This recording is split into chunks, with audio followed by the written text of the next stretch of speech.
Hey, what's going on, everybody? It's Cody Steck. Welcome back to the channel. Welcome back to another video. If you're thinking about making a move here to Salt Lake City, then this is something you're going to want to know. We're going to go over the market stats here and tell you a little bit about the state of the market and what's happening out there right now and what we're seeing. So if you're thinking about making that move, reach out to me, call, text, or email anytime. My information's here on the screen.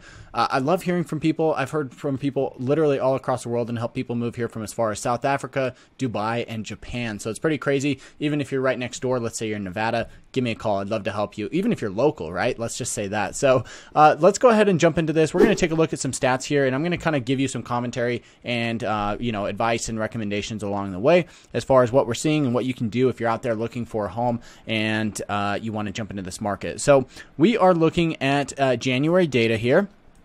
We finally have data for January. Let me go ahead and get zoomed in here so you can see this. So January 2022, again, the count here is the number of homes that we actually had sold. So this is for Salt Lake County. I'm also going to drop chapters down on the video. So if you actually click on the timeline of the video, it should show you the chapters so you can jump to which county you're most interested in. We're going to break it up by county. So this is across all home types: condos, townhomes, single-family homes, everything.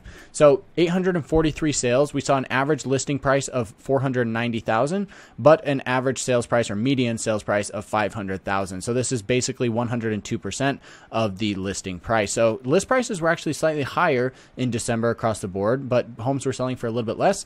January was a little bit crazy, I think, just because there's so much demand. People are trying to get in before rates are going up, and that's something that we're seeing again and again. Interest rates are going up right now in the market, and that's kind of pricing people out, because you might have a $600,000 home that, let's just say your payment is $2,500 a month. Well, if interest rates go up, now to have that $2,500 a month payment, you might only be looking at like $570. So people are trying to get in before those interest rates go up. So I think that's what's causing a lot of demand in the market. We're going to go ahead and ignore this February data for right now because that's not important. We're only a couple days into the month here, so I don't want to share that. But we're mostly just focused here on January because this is actually the final data that we're seeing.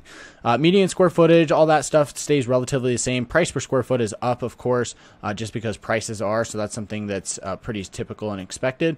And you're also seeing a median cumulative days on market. That's what that CDOM stands for, of 12 days on market. So we are seeing a little bit higher. Now let's jump up here and actually take a look at what happened this time last year, because this is something that I've been talking about a lot lately, and I think it's kind of concerning to see in the market. So in January 2021, we saw 1,067 sales. In January 2022, we're only at 843, so that's over 200 less sales, which might not sound like a big deal, but when you've got millions of people in a metro market, that's not a good thing. You know, we've got over 1 million people in Salt Lake County. Considering there was only 800 sales last month, 843, that's really not that much. Plus, for how much they're building, how many new townhomes, new condos, all of these new single-family homes that are coming to the market, we should overall see prices, or excuse me, the number of sales continue to climb just because there's more inventory overall. Unfortunately, that's not what we're seeing, and I think that's continuing to push prices up further. Median sales price in this time last year was $391,000. So if you bought a house a year ago and you sold it today, you could basically make $100,000. That's absolutely crazy, but that's just kind of the reality of where our market is at. Now let's look at the days on market as the last thing. We saw 10 days on market for the average back in January, and right now we're sitting at 12. So a little bit higher days on market, which is kind of interesting. Nothing that's really concerning one way or another, so I'm not too concerned about that, but just something to kind of keep in mind there. Let's quickly look at the information for Davis County and Utah County. So we're going to go to Utah first. Let's go ahead and click View Results, and I'm expecting that we're going to see a lot of the same information here as we saw in Salt Lake County. So for January 2022, 570 sales compared to 590 in January of last year, so not quite as big of a drop right there.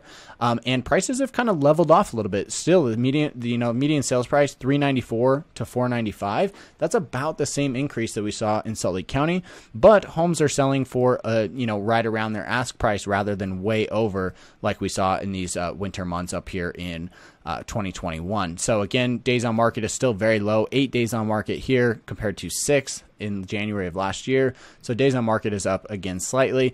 And again, I just think that there should be more inventory in the market. I'm really concerned that not having enough inventory is really what's pushing prices up right now, despite interest rates also going up, which theoretically, when rates go up, prices should come down to kind of offset that. So Something to kind of just keep in mind there when looking at houses. So let's jump into Davis County real quick, and then I'll give you kind of just a quick rundown of where I think the market's going and what we can expect to see.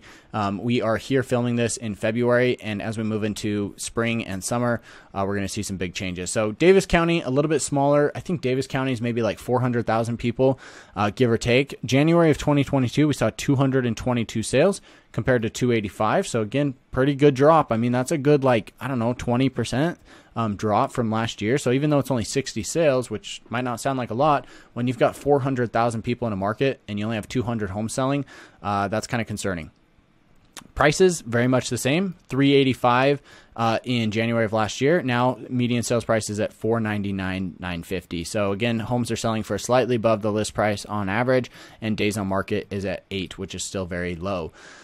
So, guys, that's the information about what's going on in the market. I want to talk a little bit about where I think things will go over the next couple months. So I think that in March, April, May, June, we're going to see still decreased inventory, but we're going to see a lot of demand coming into the market. We're going to see people continue to move here. We're going to see people continue to move out of their parents' house, or maybe they get married or they get divorced or there's a death in the family, whatever. There's going to be a reason for people to move.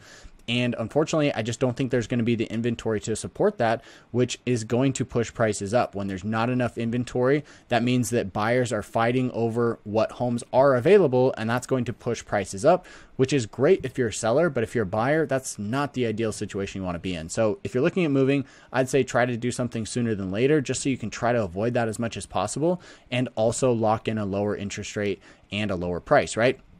For me, it's kind of crazy because you keep thinking, okay, how high can the market go? You know, went from 400 to 500,000. That's almost 20% in just the last year. Is it going to go another 20%? I don't know. People are saying 10 to 12%. I think it could be closer to 15%, to be entirely honest, by the end of 2022. I think it will depend on what interest rates do, so that's something to keep in mind. I could be way off. I would not be surprised. I'm not going to put my prediction on that. I think we're going to be somewhere between 12 and 15% as my actual prediction. Anything higher than that wouldn't surprise me.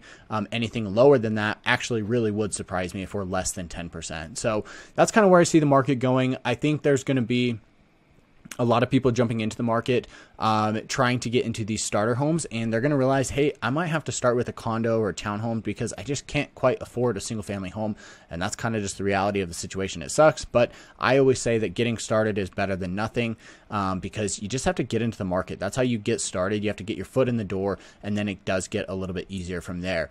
I also think, I want to say this because I think this is kind of another gap in the market that is not getting talked about, but there's also a part of the market where you've got people who are living in their house, and let's say that they bought it a couple of years ago. It's a starter home, you know, it's a 3-bed, 2-bath, something like that, you know, and it's worth 450 grand. Well, in order for those people to upgrade to get a little bit nicer neighborhood or a bigger house, they're going to go out there and have to spend $700,000-800,000, which might just not be realistic for them unless their income is gone up. Because if they want to make the jump from a $400,000 home into a $700,000 home, the price difference and what their payment is going to be drastic. I mean, it could be over $1,000. So if they can't afford that payment because maybe their income hasn't gone up, then that's going to put them in a really tough spot, which means they can't move out, which means their home doesn't come up for sale, and it just kind of exacerbates the situation here, where there's not enough inventory of homes, just because people don't have anywhere to go because things have gotten expensive. So, you know, the reality of the situation, yes, things are expensive. I do think it's going to continue, which means that if you are looking at buying a home here, I just think getting in is better, because if you get in, you own real estate, you're going to benefit in the long run, especially if you own, you know, your own primary home, or if you own rental properties. That's going to be something that's good for you as well, and you'll be on the receiving end of that benefit. So that kind of wraps up this video, guys. Thank you so much for watching. I hope you enjoyed it. Give me a thumbs up, share this with a friend or a family member who's interested in learning more about Salt Lake City. Don't forget to check out my St. George channel. Just type in living in St. George, look for my face on the thumbnails, and go check out that channel if you're interested in Southern Utah. I'd love to see you over on the videos that we're making there. And last but not least, reach out to me if you're making a move here to Salt Lake City, Davis County, Utah County, anywhere along the Wasatch Front or Southern Utah. We'd love to chat with you. Me and my team have helped people from all across the world relocate here, and we want to talk to you about your upcoming relocation, or even just buying, selling, or investing in real estate. If you're here locally already, we'd love to talk to you about that. So my information is on the screen. Call, text, or email, and we'll catch you guys in the next one.